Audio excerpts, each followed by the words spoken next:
At ito na mga katutulong natin dito sa Caloocan, yung bagong Zontes 400G version 2 mga katutulong. So ito yung switch niya mga katutulong, ginawang 5-in-1 na dito sa right side. Sa left side yung bago rin yung niya, switch niya. Tapos makikita nyo ito mga katutulong upuan is medyo mas malapad din ang galing back support. So napaka-important yun. Tapos ito po yung kanyang bagong muffler. Okay? So, binago siya, mas magaan. Bawasan siya ng 4 kilos mga kalabas. Okay? So, the rest, wala nang pinagbago. Okay? Shock pala mga kalabas. Binago ng shock. Tapos, the rest, wala naman na. Yun lang, cruise control. Wala ng cruise control.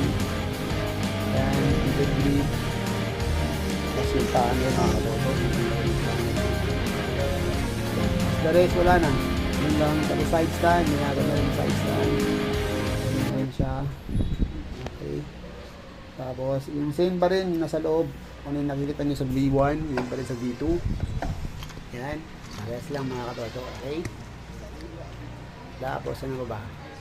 Kung sa may gasolinahan, ganun pa rin. Tapos, shock, as is. Sa harapan, ganun pa rin. Ilaw, same pa rin. Yo, guys, yung mga over ko na sticker lang. O yan si Sir MJ, shoutout kay Sir MJ. Okay? Boss MJ. Yan, Wala nga Sir hanapin MJ, yung tao let's dito go. kapag bibili kayo mga katoto. Okay? Inadis sa akin. Boss Okay? MJ. Tapos, yan yung panel niya mga katoto. Goods na goods, okay? Nice, let's go!